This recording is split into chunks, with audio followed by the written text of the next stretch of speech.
Hi, it's Bill Peduto, and I wanted to welcome you to this town hall meeting as leaders of Pittsburgh and as people making a difference in neighborhoods all throughout the city. I wanted you to be the first to hear directly from me that I am running for a third term as the mayor of the city of Pittsburgh. I appreciate the work that you've put in making your communities better. Over these past 7 years, we have a number of examples, but it's not really the brick and mortar of the development, but it's more about the people who call these neighborhoods home. That is Pittsburgh. And I was hoping we could take a few minutes today in order to discuss the issues that you see as the critical issues of your community as a leader of the community, and at that same time, how you see it building into your vision of what Pittsburgh can look like in these next 4 years. Well, great. With that, we're going to go to our first question. So, Siraji, yeah, I know you have a question for the mayor. Hello, Mr. Mayor Peduto. My name is Siraji. My first question was, what will you do to continue making Pittsburgh a more welcoming space for the immigrant communities in Pittsburgh? Well, Siraji, your work has been instrumental, especially with the Somali Bantu communities. And it really requires access to government. Government needs to be there to enable the programs that you've created, the opportunities that you've been able to share. We need to amplifying the good work that's going on in Beachview with our Latino community, the work that's happening in Carrick and within the South Hills communities, and the work that's happening all over the city as we're seeing more and more people moving to Pittsburgh because of job opportunities. When my grandfather came here in 1921, he was told to go back home. He was welcomed to Carnegie by the Ku Klux Klan, and they marched down Main Street. That affected him his entire life. He was a very proud man. I'll never let that same mistake be made in Pittsburgh. Great. Okay, next up, we have Meryl. I know you have a question as well for the mayor. Yes. Hi, Mr. Mayor. How are you? I'm delighted to hear that you're running for a third term. Great to see you, Meryl. Thank you. Thank you. And actually, it's a follow-up to a comment you just made. You were talking about the Ku Klux Klan marching down the streets of Carnegie. Well, we have another insurrection going on right now in our country. And I'm very concerned about extremist activity here in Pittsburgh. And I'd like to know, I know that you've been very involved in events in the past, trying to tamp things down. What do you plan to do in the immediate near future, as well as in the ongoing future, to keep our people and our institutions and our buildings safe? Well, it might not be the best week to use a football analogy, but one of the things that we have to do is stop playing defense. We've got to start playing offense. And offense does not mean, and nor does it require violence in order to be able to answer to violence. It means that we need to do more as a city in order to be able to create interfaith dialogue and communication, the ability for places to be created, both public and private, where people from different backgrounds have the opportunity to be together in that third place, not where they work, not where they sleep, but where they gather, and to be directly involved with all of our communities, especially any community that feels marginalized or is marginalized, in being able to be there and to show support very, very readily. Not support simply through words, but support through action that allows us to be able to show that an attack on one is an attack on all. There's a reason that people gravitate toward extremism, and it happens when they lose hope. It happens whether it is a Muslim extremist on the other side of the world or a Christian extremist right here in our own city. And it doesn't know faith, it doesn't know political party, but it knows when to find an individual who's lost hope and they gravitate toward that. We have to substitute that lack of hope with an opportunity for everyone to see where their place is in the future. And we can do that through an aggressive economic development strategy that recognizes the importance of all individuals. Thank you. Thank you for your question, Meryl. Next, let's go to Reverend Ware. Reverend? Well, Mayor, first let me say I am happy to hear that you're running for a third term. And I thank you for sharing that information with this town hall.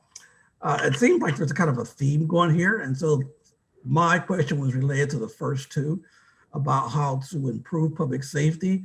I know one of the issues that a lot of people have in Pittsburgh, or questions they have, is how can we also work to improving police community relations in the city? I rely heavily upon the report that was generated by community leaders such as yourself, that was a task force whose goal was to find where we can do better.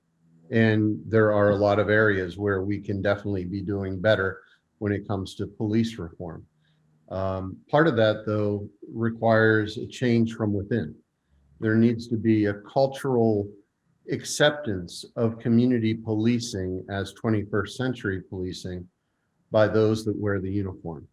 And what we can do in city government is to find those that are the believers and who see the positive effects that being a part of the community has in being able not to look for the one bad guy, but to know the 99 good guys, and to be able to recognize that they are all part of one community.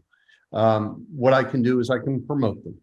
I can make sure that their work is being recognized and that there's a pathway to advancement within the Pittsburgh Bureau of Police by doing policing the right way. The second thing that we need to do is we need to have more of a direct involvement in the community and more of a police bureau that looks like the city of Pittsburgh. So we can change some of the rules of how we are looking for the officers who are going to be coming into Pittsburgh. We can start as early as 10th grade by creating career learning opportunities for our children in the city of Pittsburgh Public Schools to be able to have an advancement on those that would apply for the job of any public safety job. And we should be looking to change the way in which we evaluate the candidates before they start the academy by having the community directly involved in that process. I think if we start putting together those basics, then we can start to work on the tactical and strategical operations of a police bureau. And understanding that this type of transformation is happening all across the country, because of our size, we have the ability to be the leaders in this, and we should take that opportunity and seize it. We also have the opportunity to redefine policing in the 21st century and being able to have a new network of community officers that work outside of the police bureau that deal with issues such as homelessness, addiction, and basically the issues that drive both of those mental health related issues, and be able to get the people the help they need so that the Allegheny County Jail is not the largest state facility for the housing and mental health issues. Thank you, Mr. Mayor. Thank you. Thank you, Reverend. Next, we're going to go to Richard. Thank you, Mayor Peduto, for taking my question. As a longtime advocate for LGBTQ equality, I appreciate that we've made a lot of progress in the city, but we still have a long way to go on a state level. For example, we still don't have statewide non-discrimination protections. What more can the city do when the state won't act to achieve more equitable society? First off, I think you win best background. Anybody else is going to compete against that. I think first off that most people don't even understand that. I really think that it's important to allow the people of Pittsburgh to think about that for a moment, that a person could be told they have to leave the apartment that they're renting simply because who they love, that a person can be told that they're no longer wanted at this company simply because of the way that you identify, and that is the law in the state of Pennsylvania, and that there isn't a recourse to be able to go through a court system and say, no, I should be valued as a human being. Let that part stick and make sure that people understand that it is not a special right that is being asked for. It's equal rights. And then once we're able to get that, I think most sensible people would agree that that is the basis of law and justice, and that you cannot have a democratic society where government gets to choose and pick who and what people are. So the other part of it is a very simple part, and it is elections have consequences, and who we elect and who we send to Harrisburg has direct consequences. I think that, you know, within these next few years, you may see a leadership change within Harrisburg. Let's make sure that Democrats are electing Democrats that will support all people. And I thank you for being an ally to our community for all these years. And I really appreciate that from the bottom of my heart. Thank you.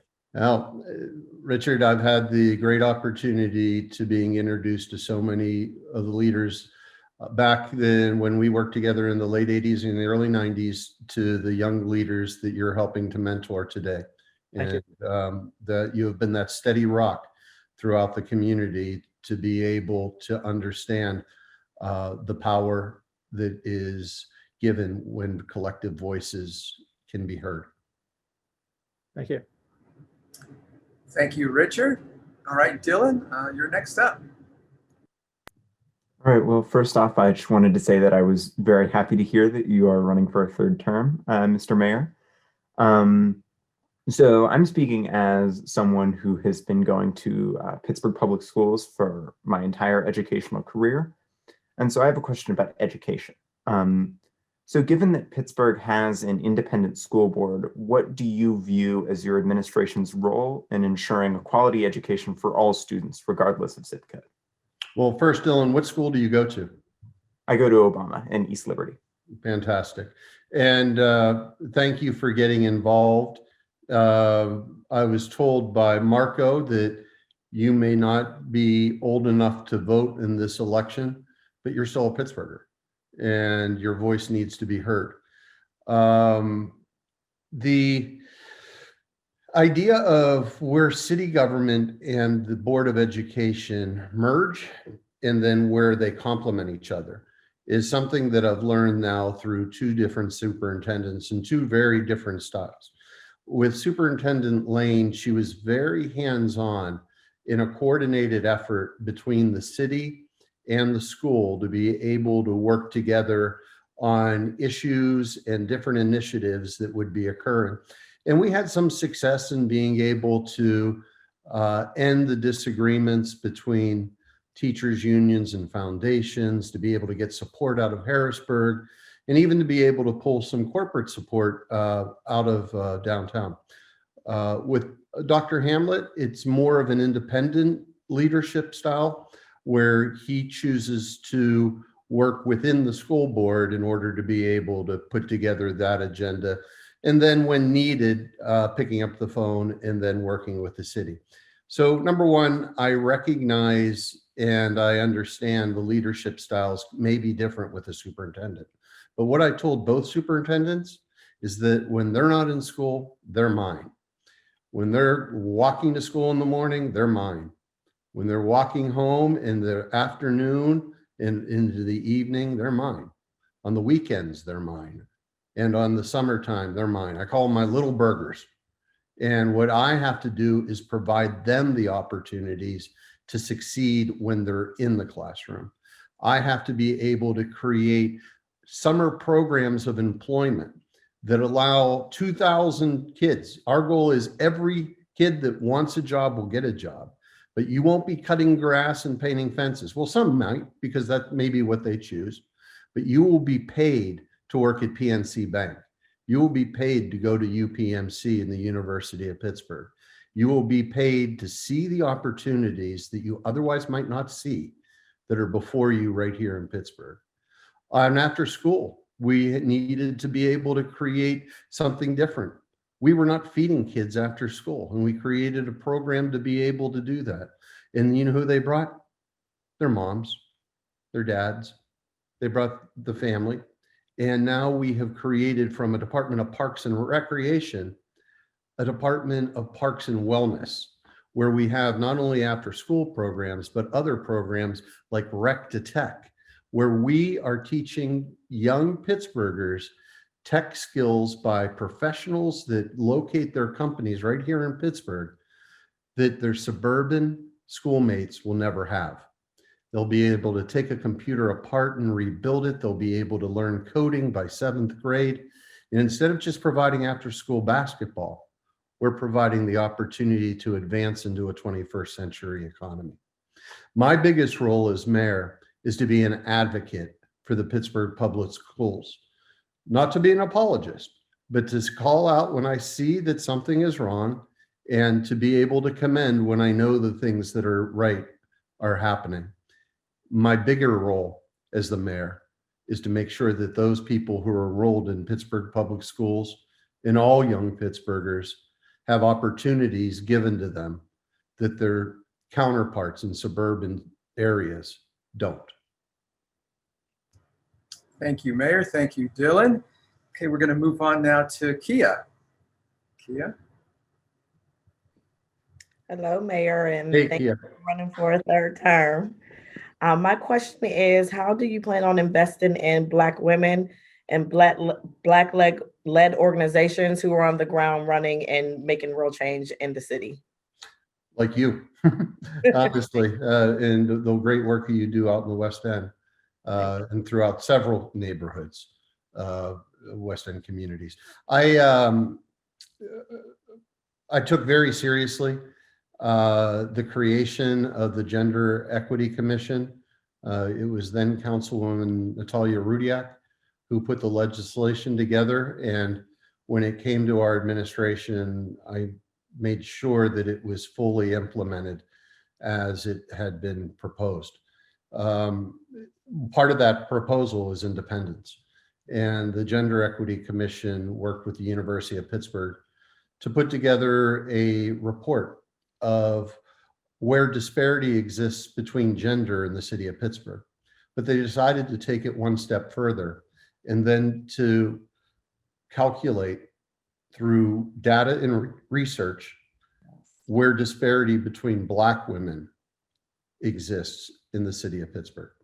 And the basic conclusion is this: you're guaranteed almost a better life anywhere if you were to leave Pittsburgh. And that is something that I take as personal responsibility. When I look at it, I know that we can move the needle on a lot of different parts, but it's going to require direct investment. One of the recommendations from the Gender Equity Commission was to create a basic income and at least pilot it to see what would happen if we provided people with $500 a month for 2 years. And so we, along with 26 other cities around the United States, this year are piloting a guaranteed basic income. But what makes ours different than any other city in this country is that we are piloting it around Black women. Black women who earn 50% of the average median income. These are workers. These are the working poor.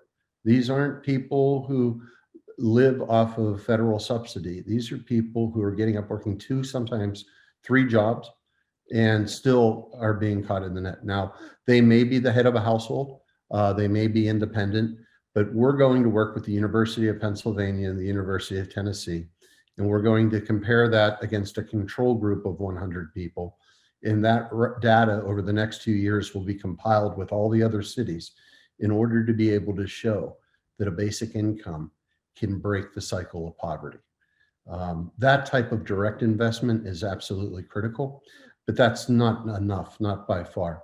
So we're working with Catapult and other women-owned business organizations to enhance entrepreneurship with women, and in particular, women of color in the city of Pittsburgh.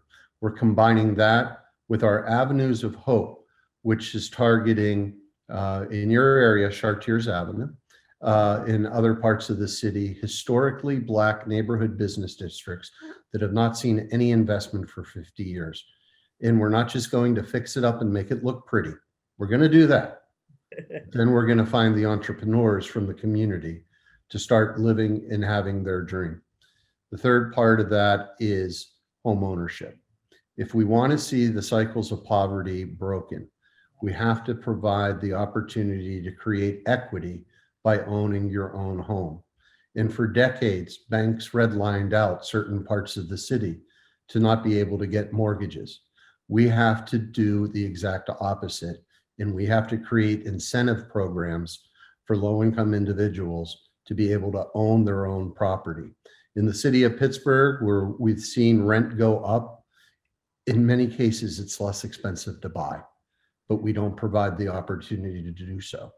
In order to do it, we will work with the Biden administration to create a new program that will allow you to use your voucher, not simply to pay the rent, but to be able to pay your mortgage, and to partner with folks like Reverend Ware, who's on this call, and the organizations that he has created in Homewood, to be able to find third-party nonprofits, to be able to partner with community organizations to buy the blighted properties in your neighborhood, hire people from your neighborhood to fix them up, and then get people from your neighborhood to call them home. That's great. Thank you. Thank you, Mayor, and thank you, Jennifer. I'm sorry, Kia. Next, we go to Fred. Fred, you have a question for the mayor? Hi, Mayor. This is Fred Crable from Point Breeze, and my question is about the long and difficult road to get to 100% renewable energy and to get off coal and gas to generate electricity. And first, I wanted to say to you that I thank you a number of years ago for when you pushed back against the climate change denier in chief in the White House who tried to take us out of the Paris Climate Agreement. And you pushed back and said that Pittsburgh is going to stay in the Paris Climate Agreement. And that was a very important thing to say and a brave thing to do. So my question is kind of two-part about 100% renewable energy. There's the electricity that the city of Pittsburgh consumes and has power over to choose renewable energy. And then there's also, in a bigger sense, all the electricity that comes into Pittsburgh that you don't necessarily have power over, but maybe you can impact that. So what do you foresee in the next coming years you as mayor doing to try to increase our and move us on the road to 100% renewable energy in those two areas?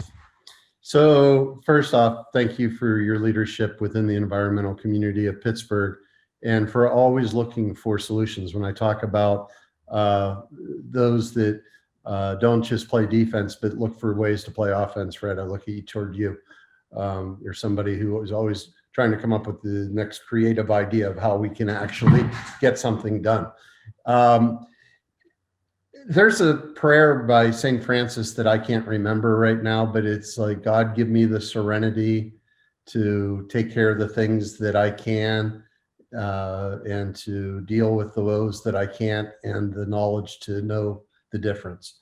And a lot of times that's how a mayor feels, because a city is the heart of a region, and most people look at it as their home. Even if they don't live within the border, they still call themselves a Pittsburgher. And others will look at the mayor and say, why aren't you changing this and this and this? When it is another mayor or a borough council manager who's in charge of it. And so you have to stay focused on the things that you can actually get done, and at the same time remaining cognizant that you are a member of a greater community and, of course, this world. I think when we look at recycling, we look at it in the two ways that you mentioned. Number one, how do we become an example as city government to make the switch over to running our city operations off of renewable energy? This past year, we were awarded the Climate Challenge Award by the U.S. Conference of Mayors. We won first place for our initiative to do just that. Our goal was that by 2030, the city of Pittsburgh would be operating off of renewable energy. We made it happen by 2020. And it was a commitment not only by us, but other partners like the Pittsburgh Zoo and PWSA, where we were able to combine our buying power so much so that we were able to purchase basically wholesale instead of retail and move to renewable energy 100% while saving the taxpayers over $100,000. It was a win-win-win. And of course, it was not expected from a city like Pittsburgh. It's easy when you're in a city that is already fueled by renewable power like hydro or solar. But when you're a city that is fueled all around by coal and nuclear, it is a bigger challenge. The other good part of that is we have a bonus on purchasing local in order to be able to incentivize the renewable energy industry right here in Western Pennsylvania. So that's part one. The bigger part then becomes, okay, well, how do you get a whole city to be able to do it? And for a lot of people, it may seem impossible or something that will take 30 years at least to be able to make that transfer. But we're seeing it happen already right now in Pittsburgh. The idea of direct energy, the idea that a city can produce its power to run itself, is something that is not only happening in the world, but has already happened. So we've partnered with Aarhus in Denmark, a city that's created 100% of its power within its city borders. And they're working to teach us how to do the same. So when we look at the 178 acres in Hazelwood and Hazelwood Green, the foundation community is committed that every part of that will be fueled by locally produced renewable energy. And we're looking to hydrogen, green hydrogen, as one of those sources. The idea that Western Pennsylvania, Eastern Ohio, West Virginia, Kentucky have to be in industry led by fossil fuels is not true. We should become the area where green renewable energy is produced to power the rest of this world. And we can use the existing grid system, or we can build our own microgrid. Within the city and playing offense, we prefer that microgrid model. So as we look at any major development, the 28 acres in the Hill, we're looking at creating micro energy facilities to be able to power it. Downtown with our steam plant, creating cogeneration to not only provide heat, but heat and electric. North side with the cogeneration that's now happening at the steam plant on the north side that powers the stadiums and the old Allegheny Center Mall and that entire area of the north side. We want to be able to make it so it's contiguous throughout. And we already have over a half dozen examples of where we've been successful. Thank you. Thank you, Fred, for your question. And last but not least, Jennifer.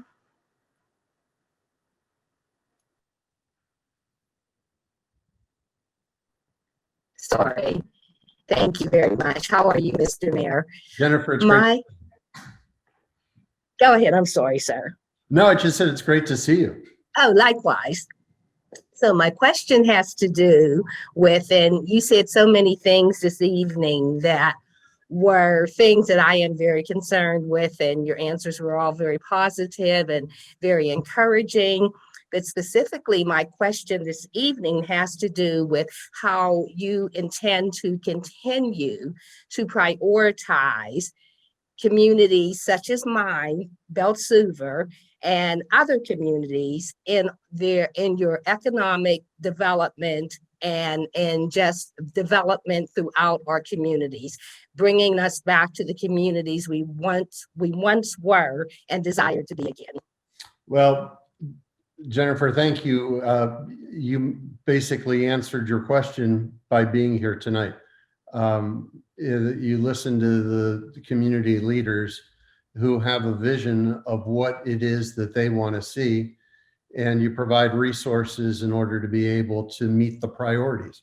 So there's a lot of need in Beltshoover, but you made it very clear through the council that the school was the primary issue. So we bought it. We worked with you in order to be able to create a development team that was not some outside developer to carve it into condos, but the community itself, in order to be able to have needed services and different types of opportunities within it.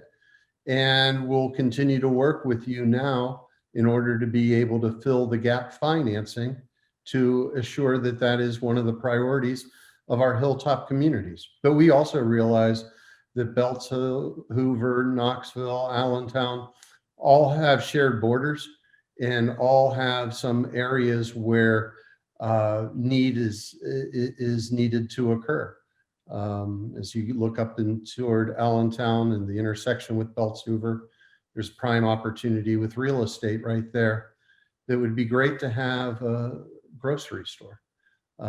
There's opportunities within the school itself to be able to have a medical facility, to be able to treat the people within all of those communities. It's just the opportunity between combining a community vision with the resources of structures or URA-owned property or financial gap financing, and then to bring in the third parties as the partners to make it happen. And it's very, very easy when a community pulls together and has a vision. And as anyone on this call who represents a neighborhood can tell you, the neighborhoods have created their own vision.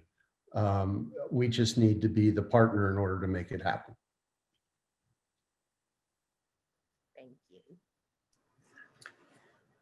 Well, with that, that concludes our community conversation and Q&A with Mayor Peduto. I know I learned a lot today. Mr. Peduto, I would like to toss it back to you to sort of wrap up.